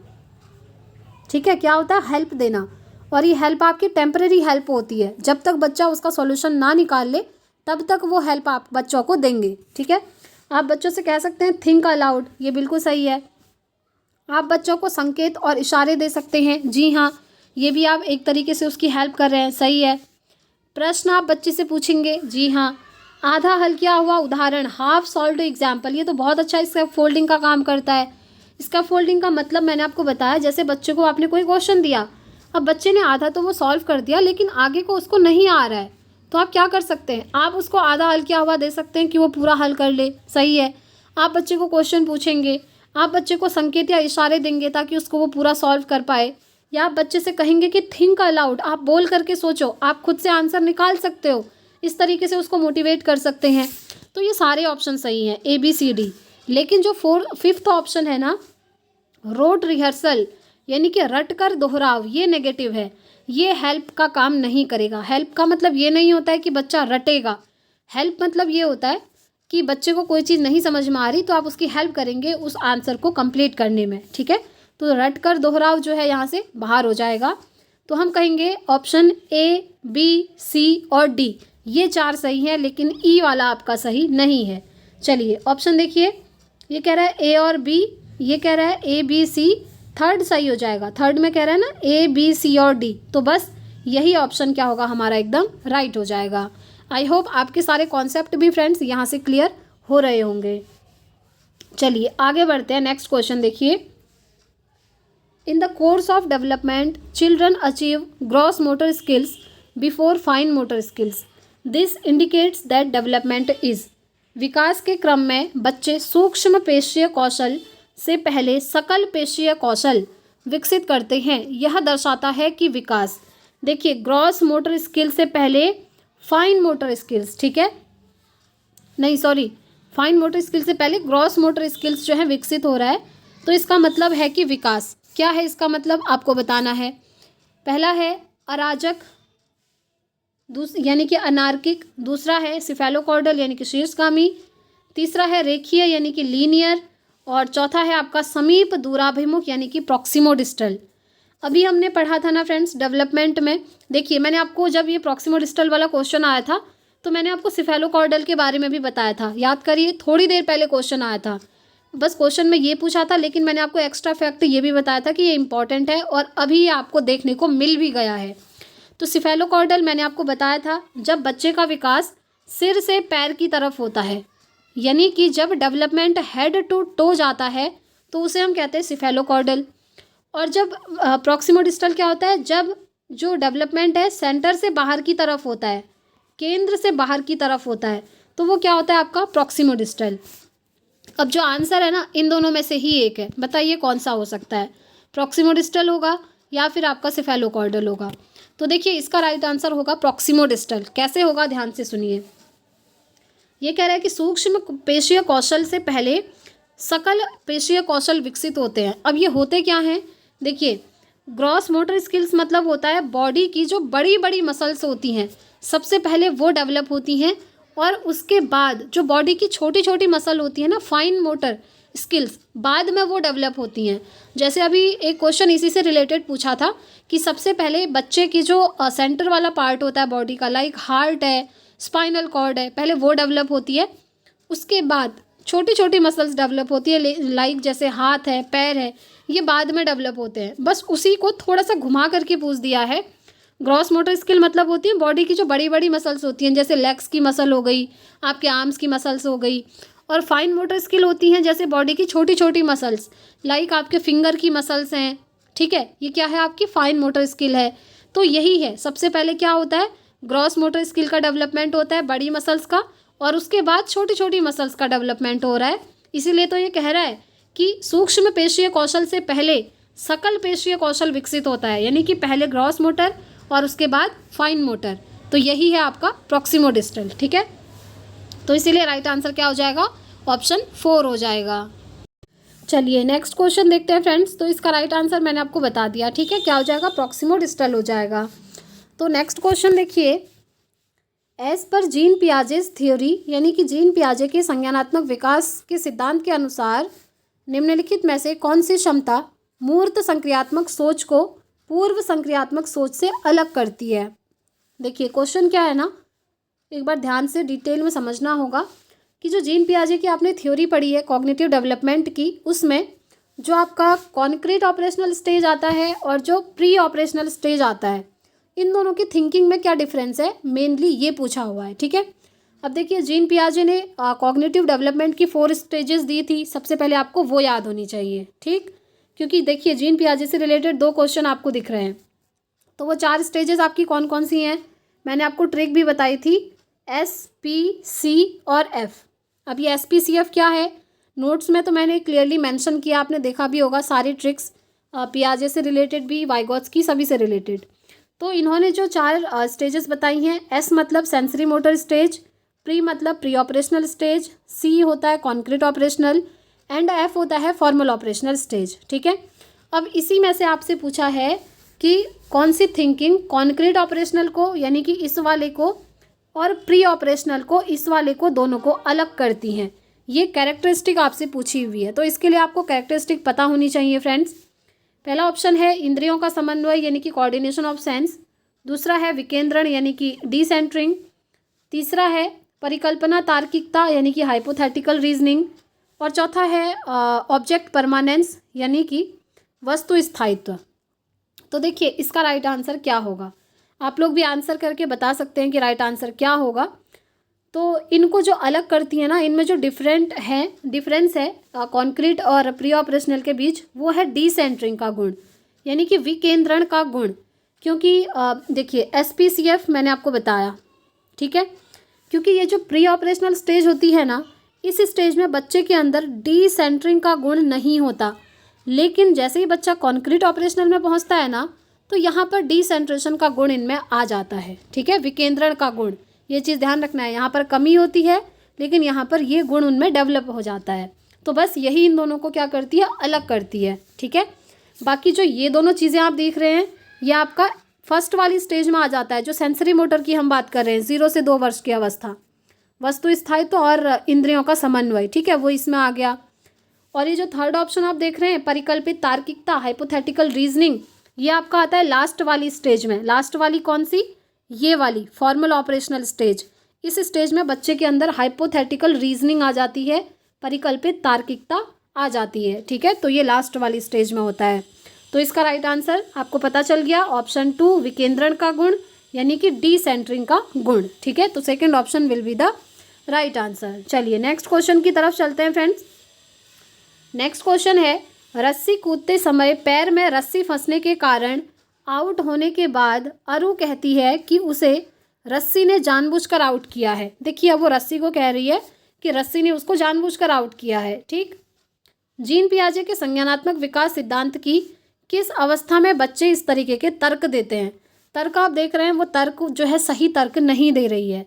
तो कौन सी स्टेज में ये होता है आपको बताना है, जहाँ पर बच्चा इलॉजिकल तर्क लगाता है, मतलब उसका कोई लॉजिक ही नहीं है। जैसे वो अगर रस्सी कूद खेल रही है तो वो आउट हो गई, तो रस्सी से कह रही है कि इसने जानबूझकर मुझे आउट करा। तो ऐसा जीन पियाजे के अकॉर्डिंग बच्चा कौन सी स्टेज में कहता है, ये पूछा हुआ है। पहला है कॉन्क्रीट ऑपरेशनल यानी कि मूर्त संक्रियात्मक, दूसरा है फॉर्मल ऑपरेशनल यानी कि औपचारिक संक्रियात्मक, तीसरा है सेंसरी मोटर यानी कि संवेदी चालक, और चौथा है प्री ऑपरेशनल यानी कि पूर्व चलन अवस्था। तो देखिए ऐसा कहता है बच्चा आपका प्री ऑपरेशनल की स्टेज में। अभी जो मैंने आपको ये 4 स्टेजेस बताई थी ट्रिक के साथ, इसमें जो ये सेकंड वाली प्री ऑपरेशनल है, इसी स्टेज में बच्चा क्या करता है, इलॉजिकल जो है तर्क लगाना स्टार्ट कर देता है, जिसका कोई मतलब नहीं होता। वो तर्क जो है सही नहीं होते। आप ये कह सकते हैं कि गलत तर्क लगाना बच्चा स्टार्ट कर देता है प्री ऑपरेशनल की स्टेज से। ठीक है, तो बस इसीलिए इसका राइट आंसर क्या हो जाएगा, ऑप्शन 4 प्री ऑपरेशनल की स्टेज यानी कि पूर्व चलन की अवस्था। ठीक है, चलिए आगे बढ़ते हैं। नेक्स्ट क्वेश्चन देखिए, socio constructivist views of learning advocate that, सीखने के सामाजिक संरचनावादी विचार इस बात की वकालत करते हैं कि, किस चीज़ की वकालत करते हैं ये आपसे पूछा हुआ है। ठीक है, पहला है शिक्षार्थी दूसरों से निष्क्रिय रूप से ज्ञान प्राप्त करते हैं, दूसरा है शिक्षार्थी सक्रिय रूप से ज्ञान का निर्माण करते हैं, तीसरा है व्याख्यान देने और समझाने से प्रभावी शिक्षण सक्रिय होता है, और चौथा है कि प्रत्याहार और दोहराव की चिंतन प्रक्रिया से प्रभावी शिक्षण होता है। Learners receive knowledge passively from others, learners actively construct knowledge. ये कह रहा है कि activated by lecturing and explaining, और ये कह रहा है takes place through the process of recall and rehearsal. देखिए जो ये सोशियो कंस्ट्रक्टिविस्ट होते हैं ना, यानी कि सामाजिक संरचनावादी लोग होते हैं, वो कहते हैं कि जो बच्चे हैं वो सक्रिय रूप से ज्ञान का निर्माण खुद से कर सकते हैं, यानी कि लर्नर जो होते हैं एक्टिवली नॉलेज को कंस्ट्रक्ट कर सकते हैं, वो भी खुद से। अब सक्रिय मतलब क्या होता है, अभी मैंने आपको बताया था, जब बच्चे का दिल और दिमाग दोनों चीज़ें रहती हैं किसी काम में, वो पूरा रुचि के अनुसार उस काम को कर रहा है, दैट मीन्स वो सक्रिय है। तो ये जो हमारे सामाजिक संरचनावादी हैं ये कहते हैं कि बच्चे सक्रिय होते हैं और सक्रिय होकर ज्ञान का निर्माण खुद से कर सकते हैं। ठीक है, तो इसीलिए सेकंड ऑप्शन राइट हो जाएगा। अब ये सोशियो कंस्ट्रक्टिविस्ट हैं कौन कौन, सबसे पहले याद रखिएगा, एक तो हमारे पियाजे हैं, एक हम पढ़ते हैं वाइगोत्स्की, ये भी हैं। ये दोनों क्या हैं, हमारे सामाजिक संरचनावादी हैं।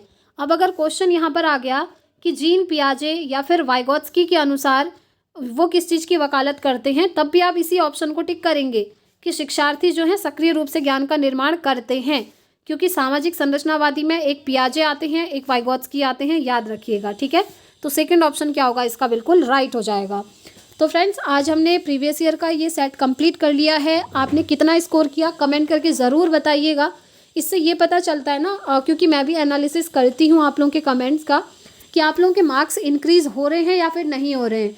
तो प्लीज़ कमेंट करके ज़रूर बताइएगा आपने कितना स्कोर किया। और प्लीज़ फ्रेंड अगर आपको क्लास पसंद आई है तो कमेंट करके ज़रूर बताएं कि यस आपको क्लास बहुत पसंद आई, और वीडियो को ज़रूर एक लाइक करें फ्रेंड्स, और ज़्यादा से ज़्यादा अपने दोस्तों में शेयर करें वीडियो को, ताकि उनका भी सीटेट बहुत अच्छे मार्क्स के साथ क्वालिफाई हो पाए। तो आज की वीडियो में इतना ही रखते हैं फ्रेंड्स। अगर आप चैनल पर पहली बार हैं तो प्लीज़ चैनल को सब्सक्राइब ज़रूर कर लें, और आप हमें टेलीग्राम पर भी ज्वाइन कर सकते हैं। टेलीग्राम का लिंक मैंने कमेंट बॉक्स और डिस्क्रिप्शन बॉक्स दोनों जगह डाल दिया है, आप वहां जाकर ज्वाइन कर सकते हैं।